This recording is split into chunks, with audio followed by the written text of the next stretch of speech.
A chance encounter at an Austin restaurant reveals an impossible truth.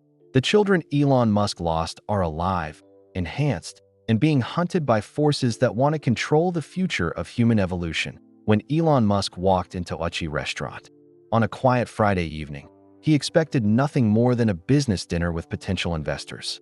Instead, he discovered his ex-wife Justine at a corner table with 4 children who bore his unmistakable features. Children who shouldn't exist, displaying intelligence that defied explanation, and carrying the name of a son he buried 22 years ago. What began as a shocking family reunion quickly becomes a desperate race for survival as enhanced children around the world disappear into government custody. Now Elon must choose between the empire he built and the impossible family he never knew he had, in a story that will determine whether humanity's next evolutionary step leads to salvation or enslavement. Some discoveries change everything. Some families are worth any risk. And sometimes the future of humanity depends on a father's love for children who were never supposed to exist. March 15, 2024, Austin, Texas. Elon Musk pushed through the glass doors of Uchi restaurant. The cool Austin evening air followed him. Inside, his black Tesla Model S sat in the parking lot, still warm from the drive across town.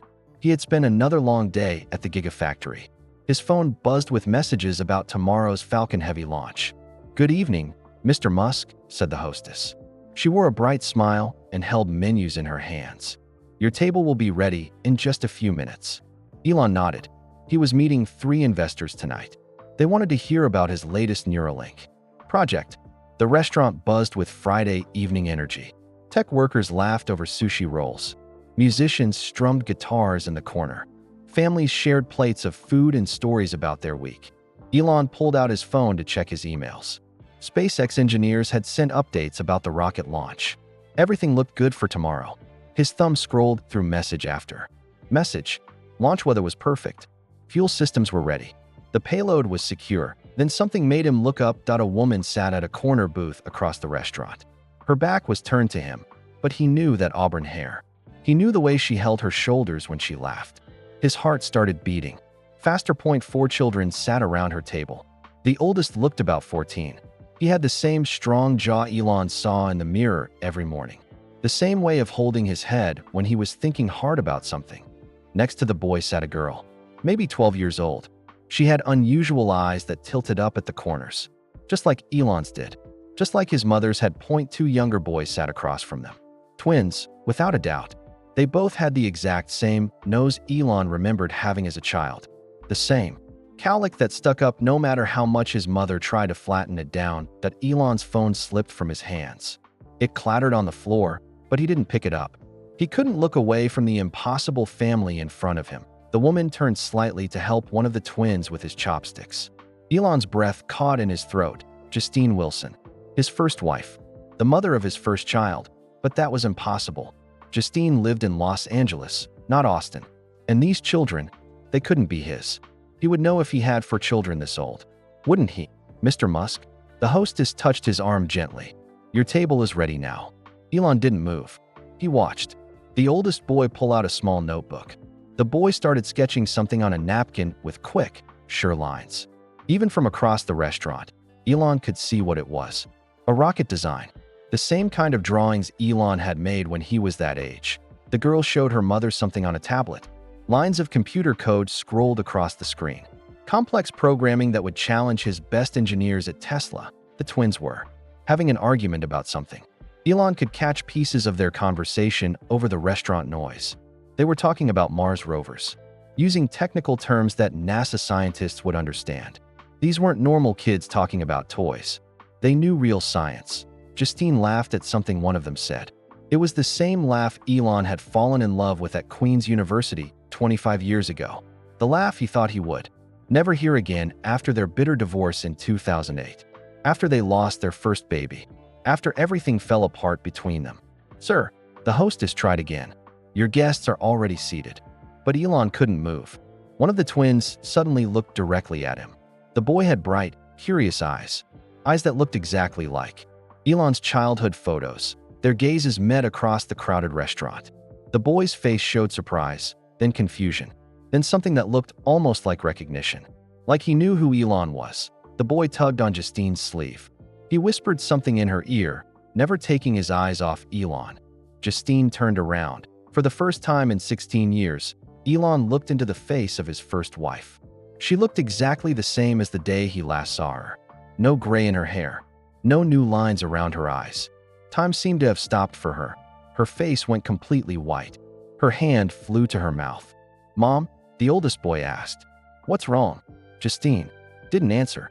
She quickly gathered her purse and started pulling money from her wallet. Her hands shook as she left bills on the table. Too many bills for their small meal. "We have to go," she said to the children. "Right now." "But we didn't finish eating," the girl protested. "Now," Justine said firmly. She stood up and started moving toward the exit. The children followed her, but they kept looking back at Elon. The twins walked backwards, staring at him with wide eyes. The girl clutched her tablet to her chest. The oldest boy grabbed his notebook, but his napkin with the rocket drawing fluttered to the floor. Elon watched them leave. His legs felt frozen. His mind raced with impossible questions. Who were these children? Why did they look exactly like him? How could Justine look exactly the same after 16 years? The restaurant door closed behind them. Elon could see them through the glass, walking quickly toward the parking lot.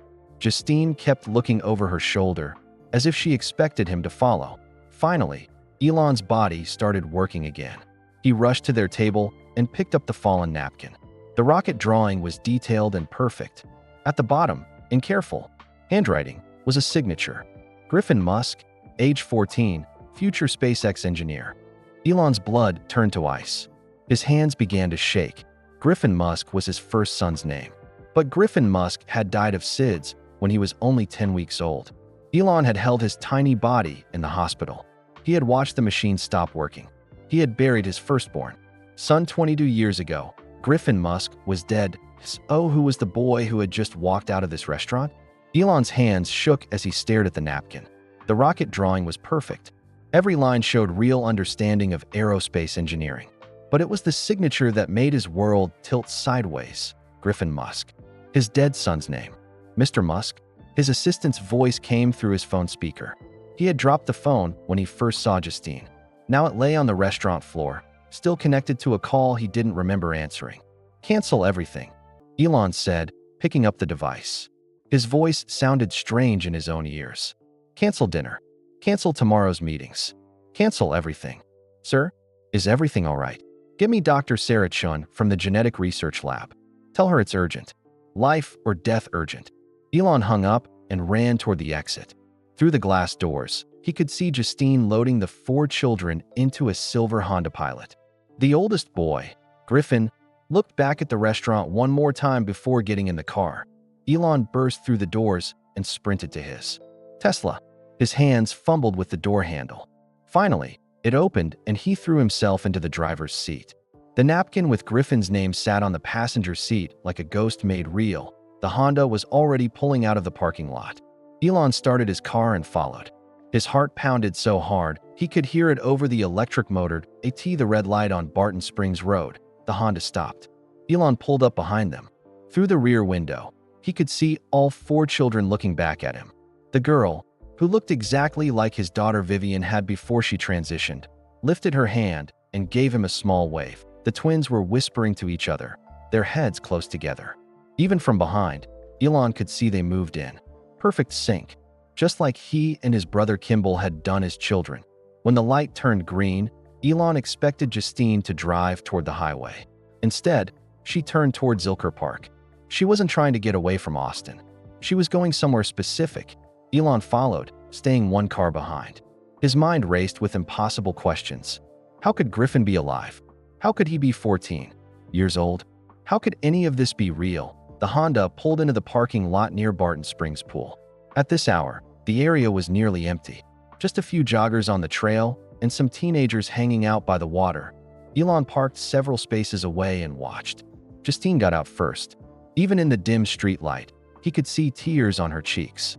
She sent the children to wait by the playground with a gentle push. The 4 kids walked away together, but they kept looking back. They moved like a family, like they had known each other their whole lives. Elon took a deep breath and got out of his car. He walked toward Justine. Slowly, She stood by a picnic table, her arms wrapped around herself. Up close, she looked exactly the same as she had in 2008. The night everything fell apart between them. The night after their son's funeral. "Hello, Elon," she said quietly. Her voice was the same too. "Justine." His voice cracked on her name. "Who are those children?" She looked over at the playground. The 4 kids sat on swings, watching them. Even at this distance, Elon could see their faces clearly. They all had his features mixed with Justine's. "You know who they are," she whispered. "That's impossible. Griffin died. I held him in my arms. I felt his last breath." The memory hit him like a punch to the stomach. The emergency room at Cedars-Sinai. The machines that couldn't save his tiny son. The doctor's sad eyes when he said there was nothing more they could do. "Did he?" Justine's voice was barely audible. From the playground, the boy who looked like Griffin called out, "Mom, should we tell him about the others?" "Others?" Elon's knees almost buckled. How many impossible children were there? Justine closed her eyes. "We need to talk." Justine led Elon to a picnic table while the children played on the swings. The Austin skyline glowed in the distance, but all Elon could focus on was the impossible family before him. "Start from the beginning," he said, sitting across from her. Justine took a shaky breath. Her hands trembled as she placed them on the wooden table. "After Griffin died, I couldn't handle the grief. You threw yourself into SpaceX and Tesla. I threw myself into something else." Elon remembered those dark months. The way they had both retreated into their own pain. The way their marriage had crumbled under the weight of losing their first child. "Do you remember Dr. Marcus Webb from Cedars-Sinai?" Justine continued. "The one who tried to save Griffin?" Elon nodded. Webb was the SIDS specialist who had worked frantically that terrible night. A kind man with gentle hands who had done everything possible to bring their baby back. He contacted me 6 months after the funeral. Said he had been working on something experimental. A way to prevent SIDS using advanced genetic therapy. But he needed DNA samples from both parents of children who had died. "You gave him Griffin's DNA. I gave him ours too. Yours and mine." Justine's voice broke slightly. "He said he could create healthy embryos. Perfect genetic matches to Griffin. But without the genetic markers that cause SIDS." Elon stared at her. His brilliant mind tried to process what she was saying. "That's not possible. Not in 2002. The technology didn't exist." Webb wasn't working for the hospital. He was funded by a private research group. They had technology 20 years ahead of anything public. She looked at the children swinging in the dim light. Webb created 4 embryos. Perfect genetic copies of what Griffin would have been, but healthy. The oldest boy, Griffin, jumped off his swing and approached their table. Up close, the resemblance was even more startling. He had Elon's exact facial structure, but with Justine's kind eyes and gentle expression. "Are you my biological father?" Griffin asked directly. His voice was clear and confident. "Mom told us you might be, but she said you didn't know about us." Elon's world tilted. This 14-year-old boy spoke like an adult. His question was straightforward and honest. No child's games or shyness. "How old are you?" Elon managed to ask. 14. "We were all born the same year, 2010, but at different times." Griffin gestured to his siblings, who had stopped swinging to listen. Kai is 13, Luna is 12, and the twins, Saxon and Damien, are 11. Elon recognized some of these names. They were names he had given to his other children in his current life. But these kids were different ages, different timelines. Nothing made sense. "Webb aged us differently," Griffin continued, showing a maturity that made Elon's head spin. "He said it would be better if we weren't all the same age. More natural for a family." "Aged you?" Elon looked at Justine in horror. "What does that mean?" The technology could speed up or slow down cellular development during the growth phase. Webb said it would help us fit into normal society better. Justine's voice cracked. "I thought I was giving you sons and daughters to replace the one we lost. But Webb made me promise never to contact you." "What?" Justine's eyes filled with tears. "Because these aren't just our children, Elon. They're enhanced." Luna, the 12-year-old girl, walked over to join them. She held up her tablet computer. On the screen was a perfect blueprint for a Mars colony life support system. The calculations were complex and flawless. Professional-level work. "I finished the math for sustainable oxygen production," she said casually, as if she were talking about homework. "Want to see?" Elon stared at the screen. The engineering was brilliant, better than work he had seen from his best SpaceX scientists. This 12-year-old girl had solved problems that had stumped his entire Mars colonization team. The twins, Saxon and Damien, ran over to join the group. They moved in perfect sync, finishing each other's sentences the way Elon and his brother had done as children. "Show him the rocket designs," Saxon urged. "And the battery improvements," Damien added. Griffin pulled out his notebook and flipped through pages of drawings. Rocket engines with efficiency ratings that exceeded anything currently in production. Solar panel designs that could generate twice the power of existing technology. Computer processors that could run faster while using less energy.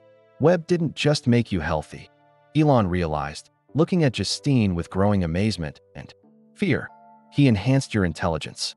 Griffin nodded seriously. All of us tested with IQs over 200 by age 5. But Mom made us promise to hide it at school. We're not the only ones, Damien said quietly. Webb created other children too. For other families who lost babies. Elon's phone buzzed with messages about tomorrow's SpaceX launch, but he ignored them.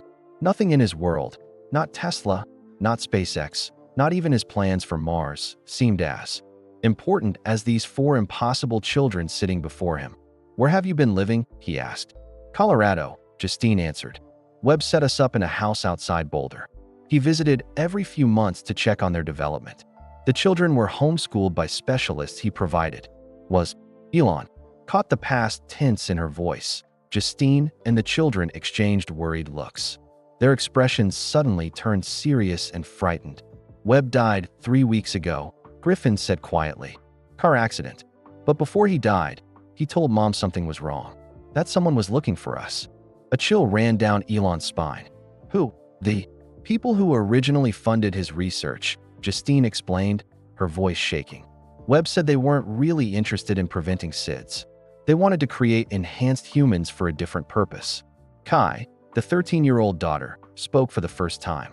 Her voice was soft, but carried an adult weight that made Elon's heart ache. "We think they want to use us as prototypes for an enhanced human army." Elon's blood turned cold at Kai's words. An enhanced human army. He had seen enough government contracts to know this wasn't a child's imagination running wild. "Show him everything," Saxon urged his sister Luna. Luna swiped through her tablet with quick fingers. File after file appeared on the screen. Rocket propulsion improvements that could cut Mars travel time in half. Battery designs that could power entire cities. Computer programs that could think faster than any current artificial intelligence. "I created these last month," Luna said simply. "Just for fun." Elon stared at work that would challenge his best engineers at SpaceX and Tesla. This 12-year-old girl was solving problems that had stumped entire teams of PhD scientists. "We all have different strengths," Griffin explained, sitting down next to his father. The word father made Elon's heart skip a beat. "I focus on space technology. Luna works on energy and computers. Kai studies medicine and biology. The twins work together on transportation and manufacturing." "Show him the medical stuff," Damien said to Kai. Kai pulled out her own tablet. The screen showed detailed brain scans and genetic code. "I've been working on cures for diseases that don't exist yet," she said quietly. "Webb taught me to think ahead." "Diseases that don't exist yet?" Elon asked. "Mutations that might happen when humans live on Mars for a long time. Problems with low gravity and radiation exposure." Kai's young face looked serious beyond her years. "Someone needs to be ready." Elon's phone buzzed. A text message from an unknown number. Against his better judgment, he opened it. "Mr. Musk, we know you found Dr. Webb's specimens. We'll be in touch about retrieving our property." The message had no signature, no phone number he could trace. Just those cold, threatening words. "They found us," Justine whispered, reading over his shoulder. "Who are they exactly?" Elon demanded. Griffin answered, his voice steady despite his young age. Webb called them Prometheus Solutions, a private company that gets money from governments and big corporations around the world. "What do they want?" "To control the future of human evolution," Luna said, still scrolling through her technical files. Webb said they believe normal humans are becoming obsolete. Saxon and Damien looked at each other with the twin communication that needed no words. Saxon spoke first. "They think enhanced humans should replace regular people entirely. Starting with us," Damien finished. Elon stood up from the picnic table. His mind raced through possibilities and escape plans. These children were his family now. He felt it in his bones, the same way he had felt love for Griffin in those brief 10 weeks 22 years ago. "We need to leave Austin," he said. "Tonight." "Where can we go?" Justine asked. "They have resources everywhere." "I have resources, too."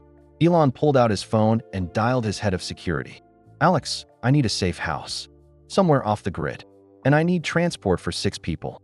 While he made arrangements, the children gathered around Justine. Even in the dark park, Elon could see how much they loved their mother. How much she had sacrificed to keep them safe all these years. "There's something else," Griffin said when Elon hung up.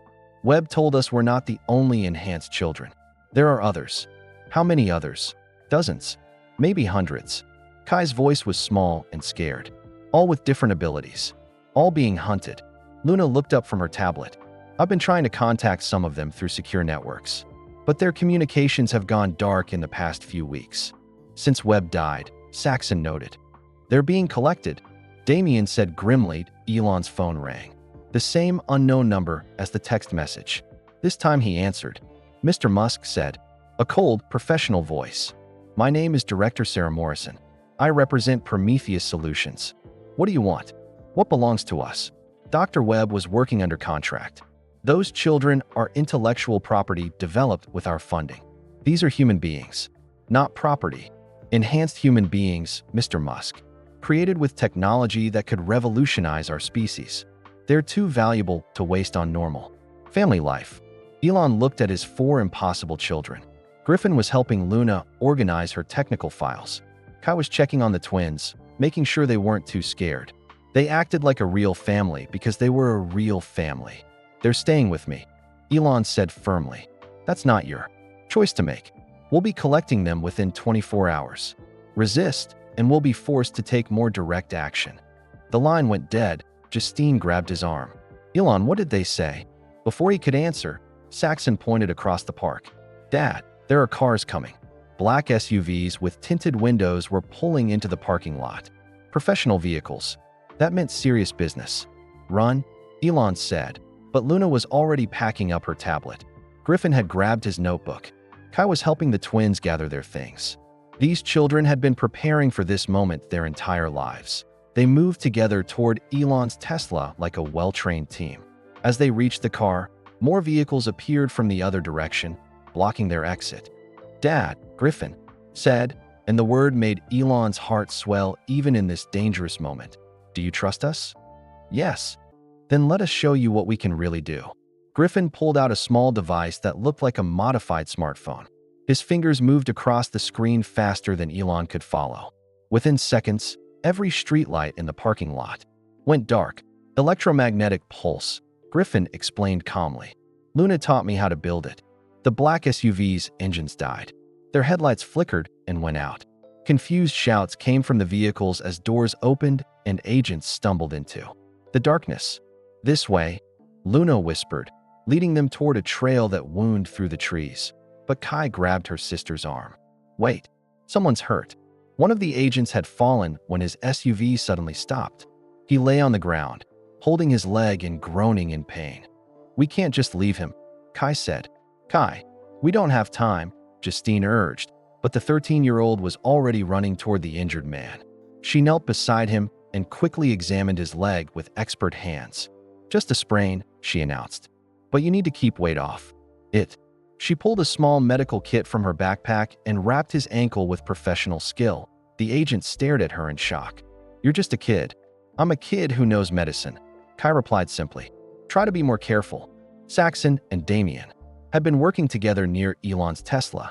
"Dad, your car's ready," Saxon called. Elon looked at his Model S. The twins had somehow modified it while he wasn't looking. New panels covered the wheels. Strange devices were attached to the underside. "What did you do to my car?" "Made it better." Damien grinned. "It can fly now?" Sort of. Hover," Saxon corrected. "About 6 feet off the ground. We've been working on anti-gravity theory." More vehicles were arriving at the park. These agents had backup power and communication systems that Griffin's pulse couldn't disable. "Time to go," Griffin said, helping Kai gather her medical supplies. They piled into the modified Tesla. Elon started the engine, which now hummed with a different sound. The car felt lighter somehow. "Press the red button," Luna instructed, pointing to a new control the twins had installed. Elon pressed it. The Tesla lifted smoothly off the ground and glided forward like it was floating on air. Through the trees, over the hiking trail, completely silent. "This is impossible," Elon breathed. Impossible is just another word for technology people don't understand yet, Griffin said from the passenger seat. They flew over Austin at tree level, invisible to radar and too quiet for anyone to hear. The city lights sparkled below them like stars. "Where should we go?" Justine asked. That Elon's phone rang. His head of security, Alex Volkov. "Boss, I've got bad news. Your Austin compound is surrounded. Military vehicles, federal agents, the works." "What? About the backup safe house?" "Compromised. They knew about it before I could even set it up." Alex's voice was grim. "Someone with serious government connections wants you and your family." Elon looked at the 4 children who had become his world. In the space of a few hours, they weren't just smart. They were revolutionary. And someone wanted to use them as weapons. "Alex, prep the jet at Austin Bergstrom. Private terminal. We're leaving Texas." "Where to?" Elon thought about his resources. SpaceX facilities, Tesla plants, places where he had loyal employees and advanced security. Boca Chica, SpaceX launch site. "Copy that. I'll have everything ready in 30 minutes. As they flew toward the airport, Luna monitored radio communications on her tablet. "Dad, there are federal agents at the airport too. They're watching your jet. Then we'll have to be creative." Elon looked at his impossible children. "Any ideas?" Saxon and Damien exchanged one of their twin looks. "We could modify your jet, too," Saxon offered. "Make it faster," Damien added. "How much faster?" "Fast enough to outrun military fighters," Saxon said casually. "In about 10 minutes," Damien finished. Griffin nodded approvingly. "That should work." "Luna, can you hack the airport's security systems?" "Already done," Luna replied, fingers flying across her screen. "I've created a false flight plan that shows us going to Los Angeles. The real plan will take us to South Texas." Kai looked worried. "What if they shoot at us?" "They won't," Griffin said confidently. "We're too valuable to them. They want us alive." "But what about other people on the ground?" Kai pressed. "If there's a chase, innocent people could get hurt." Elon felt a surge of pride. Even in danger, his daughter was thinking about protecting others. "We'll be careful," he promised. They landed the hovering Tesla in a maintenance area of the airport. Airport workers stared in amazement as the car settled gently onto the tarmac and returned to normal operation. "Just act natural," Justine advised as they walked toward Elon's Gulfstream jet. But there was nothing natural about 4 enhanced children calmly modifying a private jet while federal agents watched from a distance.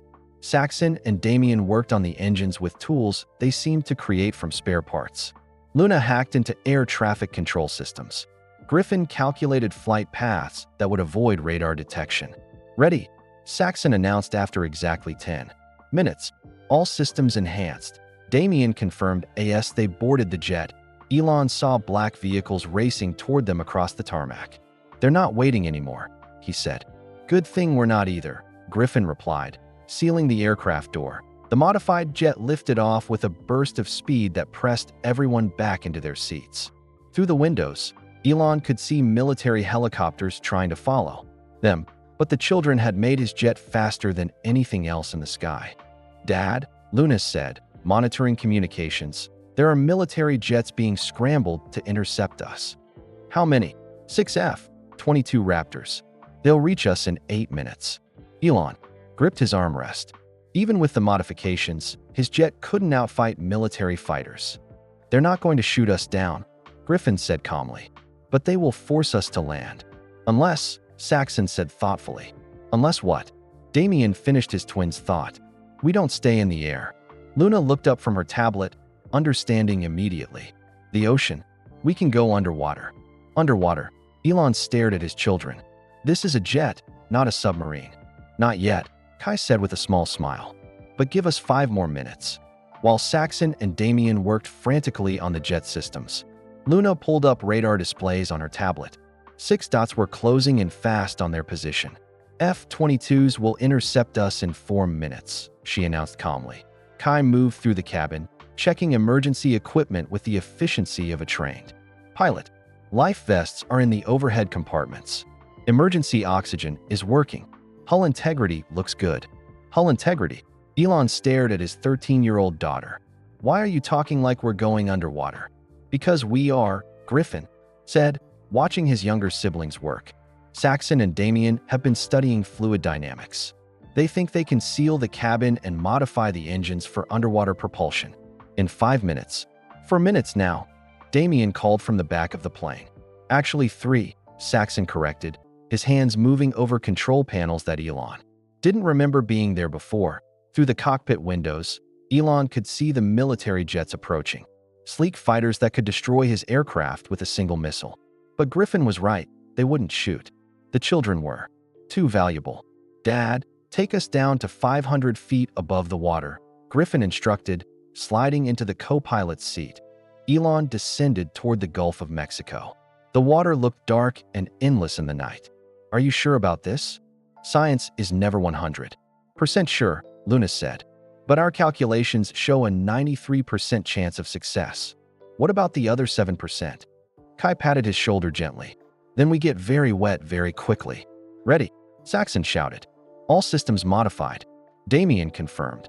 The military jets were now visible through the windows, close enough to see their weapons systems. This is Captain Rodriguez, U.S. Air Force, came a voice over the radio. Unidentified aircraft, you are ordered to land immediately at the nearest airfield. Griffin picked up the radio microphone. Captain Rodriguez, this is Griffin Musk. We're not going to land. Son, you need to convince whoever's flying that plane to comply with our orders. Actually, Captain, I think you should tell your commanding officer that you're about to see something impossible. Griffin nodded to his father. Take us down, Dad. Right into the water. Elon's hands shook on the controls. Everything in his pilot training screamed against flying a jet into the ocean. But he trusted these impossible children who had become his family. The jet dove toward the dark water at 200 miles per hour. Hull sealed, Kai announced. Engines converted, the twins said together. Oxygen systems active. Luna confirmed. The jet hit the water with a tremendous splash. But instead of crashing, it sliced cleanly beneath the surface like a submarine. The cabin lights stayed on. The air stayed breathable. The engines hummed with a new underwater rhythm. Through the windows, Elon could see fish swimming past in the dark water.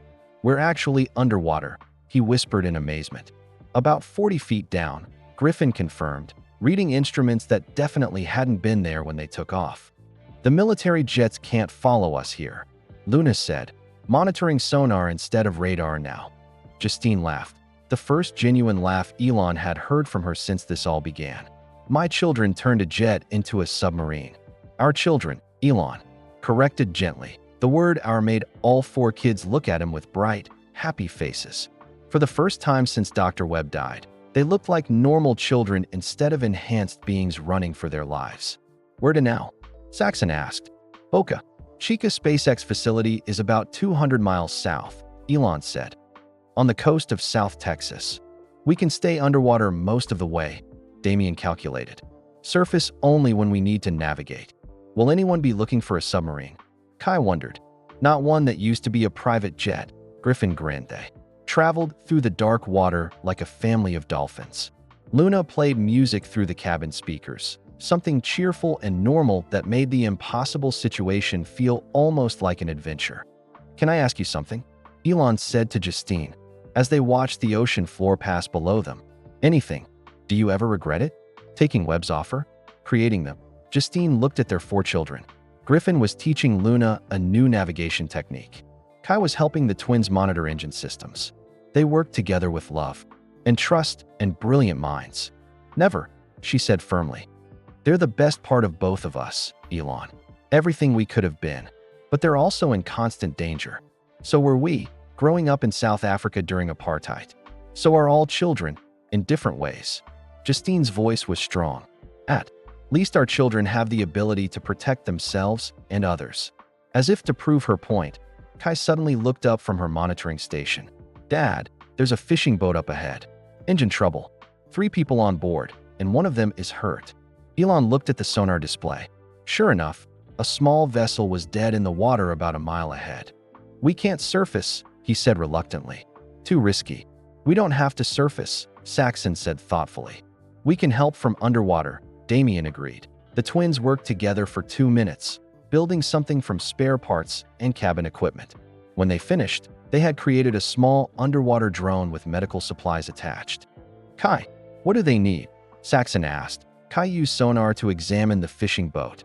"The injured person has a broken arm. The engine needs a new fuel pump." Luna programmed the drone with repair instructions. Griffin calculated the best approach angle. Kai loaded it with medical supplies and mechanical parts. The drone shot out of their submarine jet and headed for the surface. Through the sonar, they watched it deliver aid to the stranded fishermen. "You saved those people," Elon said, amazed. "We help when we can," Griffin said simply. "That's what families do." 2 hours later, they reached the coast of South Texas. The Boca Chica SpaceX facility glowed with lights in the distance. "Surface time," Luna announced. The submarine jet rose smoothly to the surface and transformed back into an aircraft. Within minutes, they were flying toward the most secure facility Elon owned. But as they approached the landing strip, Griffin pointed to the ground below. "Dad, there are people waiting for us." Black vehicles surrounded the landing area. But these weren't government agents. "Those are my security teams," Elon realized. Alex came through. As they landed, Elon's head of security ran toward the jet with a grim expression. "Boss, we have a problem," Alex called as they stepped out of the aircraft. "I intercepted communications from Prometheus Solutions. They're not just hunting your family." "What do you mean?" "They're collecting all the enhanced children. Worldwide. Tonight." Luna grabbed her tablet and started typing frantically. "I'm trying to contact the other families Webb mentioned." Her face went pale as she read the responses. "Dad," she whispered, "they're all gone." Luna's tablet screen showed a map of the world with red X marks scattered across every continent. Each X represented an enhanced family that had gone silent. 12 families in total, Luna said, her voice shaking. 43 enhanced children, all taken in the last 6 hours. Elon felt sick. All of them. Every single one. Griffin took the tablet from his sister and studied the data. Coordinated strikes. They hit everyone at the same time. Alex Volkov approached with his security team. "Boss, we need to get inside. This facility is secure, but not if they bring military force." They moved quickly toward the main SpaceX building. The Boca Chica launch facility stretched around them. Rockets, fuel tanks, and control centers where Elon had dreamed of sending humans to Mars. Now it might be the only place on Earth where his children could be safe. How did they find everyone so quickly? Justine asked as they walked. "Webb kept records," Kai said quietly. "Locations, abilities, everything. If Prometheus got his files, they could hunt us all down in one night," Saxon finished. Inside the building, Alex led them to a secure conference room. The walls were lined with monitors showing news feeds from around the world. Every screen told the same story. "Enhanced. Children taken into protective custody," read one headline. "Genius kids rescued from underground experiment," said another. "Government protects super children from rogue scientists' dangerous project," announced a third. They're controlling the story, Griffin realized, making it look like they're the good guys. Luna was already hacking into news networks and social media. The official story is that Dr. Webb was a mad scientist who experimented on stolen children. Prometheus Solutions is being presented as heroes who rescued us. "That means the other children aren't dead," Damien said hopefully. "No," Saxon agreed. "But they're trapped." Elon studied the news reports. Professional camera work. Scripted interviews. This wasn't rushed damage control. This was a carefully planned operation years in the making. "They've been preparing for this moment since Webb first created you," he realized. Alex brought them coffee and sandwiches. Real food felt strange after everything they had experienced. But the children ate gratefully, their enhanced metabolisms needing fuel. "There's something else," Alex said grimly. "I've been monitoring government communications. There's a facility in Nevada where they're taking all the collected children." "What kind of facility?" Justine asked. "The kind that doesn't officially exist." Kai looked up from her sandwich. "We have to help them." "Absolutely not," Elon said immediately. "It's too dangerous." Dad, those are our brothers and sisters, Griffin said seriously. Not by blood, but by creation. Webb made us all. We're family. He's right, Luna added. We can't abandon them. Besides, Saxon said with a small grin, we're the only ones who can get them out. How? Damien asked, though his expression suggested he already knew. Griffin spread building blueprints across the conference table. Luna, remember when you hacked the Department of Defense last year? You hacked the Pentagon. Elon stared at his 12-year-old daughter. Just a little, Luna said sheepishly. For a school project about government transparency. I'm grounding you for that later, Justine said, but she was almost smiling. The point is, Griffin continued, Luna still has access to classified facility layouts, including ones in Nevada. Luna's fingers flew across her tablet. Within minutes, detailed building plans appeared on the conference room screens. Area 51. Alex whistled. They're holding the kids at Area 51. Not the main facility, Luna corrected. A subsidiary location about 50 miles away. Much smaller, much less defended. Still impossible to break into, Alex pointed out. Not for us, Kai said confidently. Elon looked at his 4 children. Enhanced beings who had been created to replace humanity, but who showed more humanity than most normal people. They were right about one thing. The other enhanced children were their family, and families protected each other. What would we need? He asked. Griffin's eyes lit up. A rocket. I have rockets. Not just any rocket, Saxon said excitedly. One we can modify for stealth and precision landing. And we need to get past their security systems, Luna added. And any children who are injured would need immediate medical care, Kai noted. Plus transportation for 43 kids, Damien calculated. Elon looked around the room at his impossible family. A week ago, his biggest worry was getting humans to Mars. Now he was planning to break enhanced children out of a secret government facility. This is insane, he said. Probably, Griffin agreed. But it's also right. And we're the only ones who can do it, Luna pointed out. Plus, Saxon grinned, it'll be the most awesome rescue mission in history. When do we leave? Damien asked. Alex cleared his throat. Boss, I hate to interrupt the family planning session, but we have an immediate problem. He pointed to the security monitors. Military vehicles were surrounding the SpaceX facility. Helicopters circled overhead. Searchlights swept the buildings. They found us, Justine whispered, but Griffin was studying the tactical display with the calm focus of a general. How many exits from this building? For main, 6 emergency, Alex replied. Rocket ready for launch, Saxon asked. We have a Falcon 9 fueled and ready for tomorrow's mission, Elon said. Perfect, Luna said, already working on her tablet. I'm taking control of their communication systems. Give me 30 seconds. What are you doing? Elon asked. Buying us time, she said, and sending a message. On the screens around the room, every news channel suddenly displayed the same image. 43 school photos, normal-looking children with bright, intelligent faces. These are the enhanced children taken tonight. Luna's voice came through every television speaker in America. They are not dangerous. They are not weapons. They are kids who want to help make the world better. Luna, Justine gasped. You're revealing everything. Good, Griffin said firmly. The truth is better than their lies. The photos on screen began moving, showing video clips. Enhanced children helping with disasters, solving environmental problems, creating art and music, and poetry that brought joy to their communities. We don't want to replace humanity, Luna's broadcast continued. We want to help humanity become its best self. But first, we need your help to save our family. The transmission ended. The room fell silent except for the sound of helicopters. Getting closer. Well, Elon said, I guess we're committed now. Dad, Griffin said, standing up and looking like the leader he was born to be. It's time to go to Nevada. The military forces surrounding the SpaceX facility moved closer. Searchlights swept across the buildings like hunting beams. But inside, the control room, the 4 enhanced children worked with calm focus. We need a distraction, Griffin said, studying the tactical displays. I can create one, Luna offered, her fingers dancing across multiple keyboards. What kind of distraction? Elon asked. The kind that makes them think we're somewhere else entirely. Luna's screens filled with complex code. I'm going to make It looked like we escaped in your personal rocket and headed for the International Space Station. Can you do that? Watch me. Within minutes, Luna had created false radar signatures showing a rocket launch from Boca Chica. Air traffic control. Systems registered an emergency flight to the space station. Military satellites tracked a heat signature moving toward orbit. Brilliant, Alex said, watching the deception unfold. They'll spend hours chasing a ghost. But Saxon was shaking his head.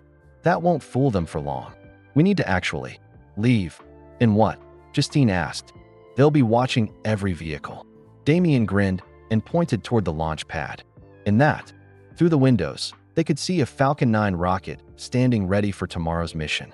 Tall, white, and powerful enough to carry them anywhere in the world. We can't steal a rocket, Elon said automatically. It's your rocket, Griffin pointed out. And we're not stealing it. We're borrowing it for a rescue mission. The payload bay is big enough for all of us, Kai calculated. If we modify the life support systems, I can reprogram the guidance computer, Luna added. Nevada instead of orbit. The engines are already fueled, Saxon noted. And we can land it precisely where we need to. Damien finished. Elon stared at his children. They were planning to hijack his own rocket to break enhanced children out of a secret government facility. It was insane. It was impossible. It was exactly the kind of bold move that might actually work. How long do we have before they realize? The space station thing is fake? He asked. 2 hours, Luna estimated. Maybe 3 if they're really confused. That's enough time to get to Nevada, Griffin said. But not enough time to plan a proper rescue, Alex warned. We don't need to plan, Kai said quietly. We've been preparing our whole lives for this. What do you mean? Griffin answered for his sister. Webb didn't just enhance our intelligence. He trained us. Every lesson, every exercise, every problem he gave us was preparing us to work together, to solve impossible situations. Like this one, Saxon said. Exactly like this one, Damien agreed. Outside, the military forces were setting up a perimeter. Soon they would storm the building. The time for talk was over. Let's go save our family, Luna said, closing her laptop. They moved through the SpaceX facility like a team that had worked together for years instead of hours. Alex led them through service tunnels toward the launch pad. The children carried equipment they had modified during their planning. Devices that looked like toys but functioned like military hardware. Security cameras ahead, Alex warned. Already handled, Luna said, showing her tablet. The cameras now displayed empty corridors instead of their actual movement to AT the launch pad. The Falcon 9 rocket stood like a white tower against the night sky. Beautiful, powerful, and completely impossible to enter without proper authorization codes. The access codes change every day, Elon said. I don't have today's sequence, but I do, Griffin said, walking to the control panel. His fingers moved across the keypad with certainty. How do you know the codes? I've been watching you work for years, Griffin said simply. Through security cameras, financial records, employee communications. We've been learning about you our whole lives, Dad. The rocket service elevator opened with a soft hiss. That's either very sweet or very creepy, Justine murmured. Both, Elon admitted, but he was smiling. They rode the elevator to the payload bay. The space was designed for satellites, not people, but the twins had brought portable life support systems. Within minutes, they had converted the cargo area into a passenger compartment. Everyone strap in, Griffin said, taking the pilot's position. This is going to be different from normal rocket launches. Different how? Elon asked. Faster, Saxon said. And quieter, Damien added. And we're not going to orbit, Luna finished. The rocket engines ignited with a roar that shook the entire facility. But instead of the usual slow climb to space, the Falcon 9 shot toward Nevada like a guided missile. Through the small windows, they could see the military forces below scrambling in confusion. The rocket they thought had launched hours ago was apparently launching again. Luna, how are you handling air traffic control? Elon asked. I'm not, she replied cheerfully. I crashed their entire system. It'll take them hours to figure out where we actually went. The flight to Nevada took 37 minutes. The children had modified the rocket's trajectory to avoid radar detection and minimize fuel consumption. They landed in the desert like a feather, despite weighing several tons. Stealth landing, Griffin explained as they climbed out. We learned it from studying your Mars landing simulations. Around them, the Nevada desert stretched endlessly under starlight. In the distance, they could see the glow of the secret facility, where 43 enhanced children waited for rescue. It's smaller than I expected, Kai observed, studying the building through binoculars. That makes it easier, Saxon said. Or more heavily defended, Damien countered. Luna was already scanning the facility's electronic systems with her tablet. Security is tight, but not impossible. They're not expecting an attack from enhanced children, because we're supposedly all captured, Griffin realized.